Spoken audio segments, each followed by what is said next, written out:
Hey everyone, Alpha Eagle here again. Welcome back to my channel. I pray you're all doing well, and may God bless you all. Now, I know I promised to do a second part to Grayson's Trail of Tears, and that is coming, but before that, I wanted to quickly talk about the Thunderbolts trailer, or as I like to call them, the Discount Avengers.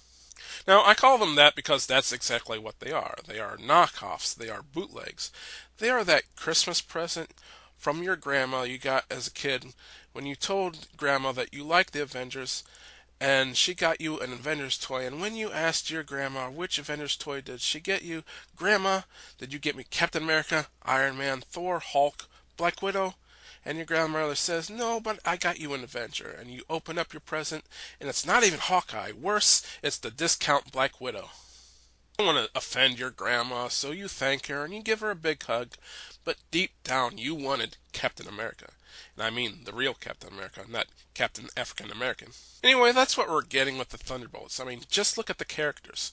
Discount Black Widow, commie Captain America, who was a walking joke in the Black Widow movie, bootleg Captain America, Captain America's sidekick, gender-swapped Taskmaster, gender and race-swapped Ghost, well, in this universe, race-swapped Nick Fury, and the most egregious of all, discount, knockoff, bootleg, rip-off, deconstructed, edgy, evil Superman.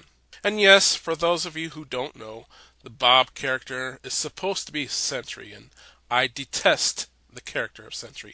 I loathe Sentry. I despise Sentry. And the reason why I despise Sentry so much is because he's just another in a long line of Superman knockoffs like Omni-Man, Homelander, Brightburn, and Hyperion, created to only make Superman and characters like Superman who display optimism, heroism, Christian values, and patriotism to look bad. Now, this trend of edgy, deconstructed heroism and celebration of moral ambiguity needs to die off.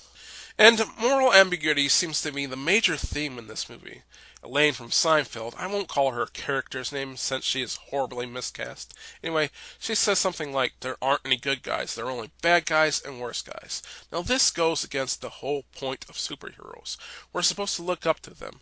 They're supposed to inspire us. We're supposed to try to be as good as them. We're not supposed to bring them down to a lower level and make them, quote, relatable to us. I'm tired of all these edgy anti-heroes. We need to get back to basic heroes who are just heroes.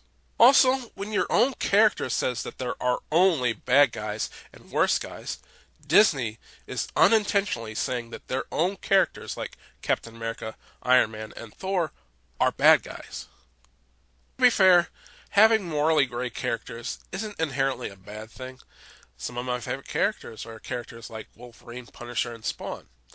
But they need a counterbalance like characters like Cyclops, Superman, and Captain America as a contrast for it to work.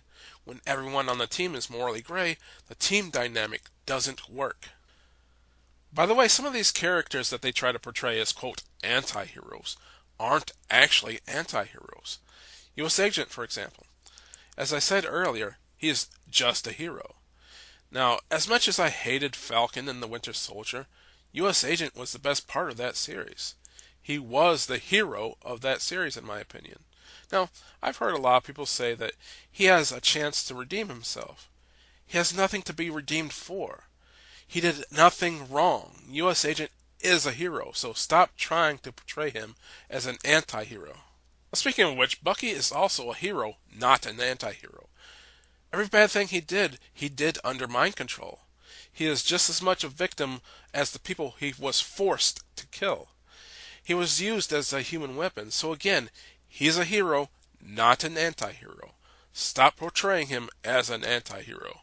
And speaking of Bucky, it looks like at some point in the movie he turns on them because he gets brainwashed. Again. Now, we've seen this already. I'm tired of brainwashed Bucky. Besides, I thought the women of Wakanda broke his brainwashing. I guess that black girl magic wore off. Now, speaking of women, I wonder if they're going to bring back Sharon Carter. If I remember correctly, they turned her into a villain, the Power Broker, which was disgraceful in my opinion. They ruined her character by doing that to her. Sharon Carter would never have done that. With women, it looks like discount Black Widow is going to be the leader. Just look at the poster. It's so bad. She has a look on her face like, oh, here I go again. I have to be the one to babysit the boys. So it looks like the MCU is going to have another girl boss. Now, this is very disrespectful to the character of Bucky, who is way more experienced than her, and not to mention is way more powerful than her. He should be leading the team if anybody. Also, this poster makes it look like there's going to be a lot of silly Billy humor in it. And you'll know they'll make Commie Captain America the walking joke, just like he was in Black Widow. And it's because he's the man, of course. Now, this type of humor just makes the movie come off as a knockoff Suicide Squad, which in itself was a knockoff of Guardians of the Galaxy. So with the Thunderbolts, we are getting a knockoff of a knockoff of a knockoff. Now, for everyone who says I'm negative all the time, I'd like to say that I wonder if they'll bring back Baron Zemo, since he was also in Falcon and the Winter Soldier, and he is legit my favorite MCU villain. Some say Thanos is the best, others say Loki is the best, but for me, Baron Zemo is by far the best MCU villain. He was great in Civil War, and as much as I hate Falcon and the Winter Soldier, he was great in that too. So I can't wait to see him again, if they bring him back. Now, for all the bad things I've said about this trailer, I might actually go see the movie, if only to see Baron Zemo, U.S. Agent, and Bucky. Now, most likely I will not like the movie as a whole, but at least I get to see them and hope they are portrayed well. But I don't have my hopes up. Now, to get back to what I was saying at the beginning of this video, when I call these characters the discount Avengers, I mean that literally. I saw this meme and thought it was hilarious. It says, shit, they put all the unsold Marvel Legends in a movie. Now, for those of you who don't know, Marvel Legends is Hasbro's Marvel action figure line for adult collectors. And it's funny because it's true. Look at websites like Big Bad Toy Store, you will see that a lot of these more woke MCU figures do not sell well. For example, the Eternals is one of the most diverse MCU movies, and the figures sell so poorly that Big Bad Toy Store has to sell them for up to 80% off. Now, the standard Marvel Legends sells for an average price of about $25, and we can see here that Makari sells for $5. So Big Bad Toy Store is taking a $20 loss on this figure. Now let's take a look at the characters from this movie. Ghost had to be bought in a 2-pack with Luis for about $29, which is nearly half off. The most current Red Guardian figure had to be sold in a 2-pack with Melina for about $19, which is more than half off. U.S. Agent is only about $9, which is 65% off. Bucky is about $20, which is about 20% off. The only one I could find for full price, surprisingly, is the knockoff Black Widow. But if you go to another website, Action Figure 411, they will let you know the average price for figures over several websites. You can find her for an average price of around $6. So if you want this figure, it's best to shop around.